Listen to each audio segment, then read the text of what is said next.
Right, Thursday night smokes this week. Don't judge me. Seriously, don't.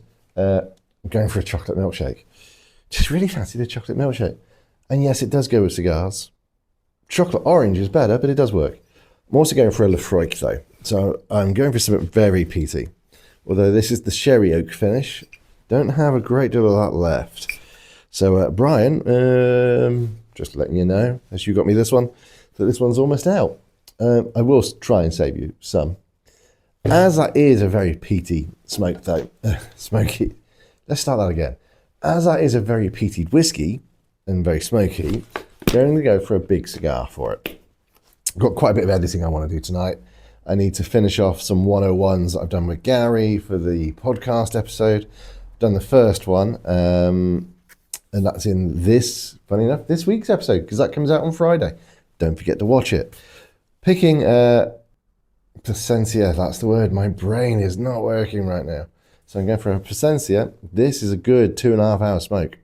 Although I do have more big smokes in here as well. Mainly because I felt like something a bit stronger to help me sort of focus and get moving. So along with editing this video for Thursday Night Smokes, I got to edit, as I said, the other two 101s for the 3-part series of 101s, which we've done for the podcast. It's never ending. I'm also filming an interview tomorrow for the podcast and another interview on Saturday for another podcast. Life is busy. It's supposed to be easy at my age, but no, it's not.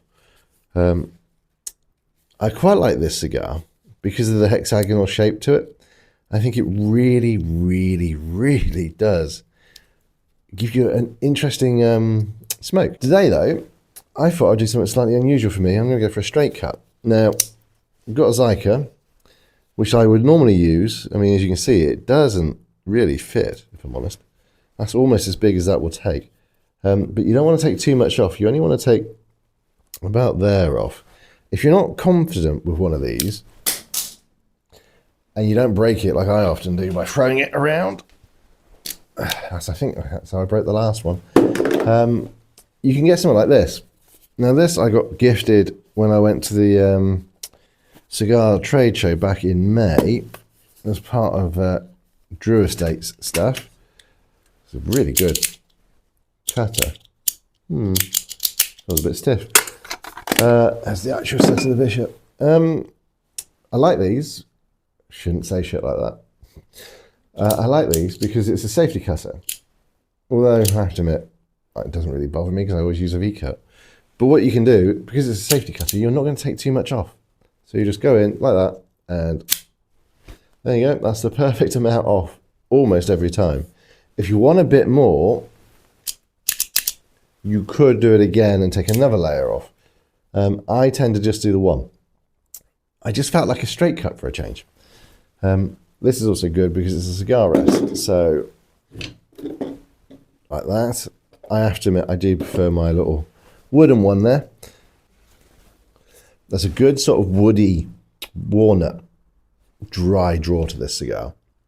It is, I will say, a very, very beastie sort of cigar. It's very strong. So got a couple of lighters just to make sure.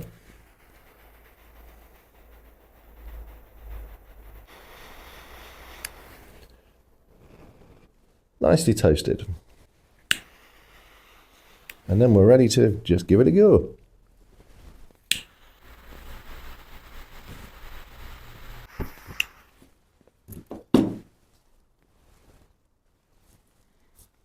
Yeah, that's going to be a very, very enjoyable long smoke, which will help with the editing.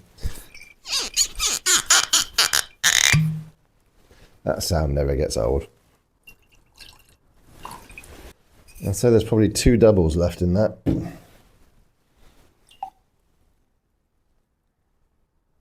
Oh, that does have a lovely sweet. You can smell the smoke, for want of a better way of wording that. There's a nice sweet note on the back.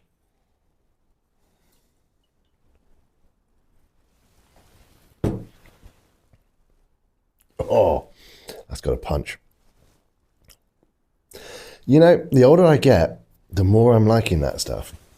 which I think is worrying.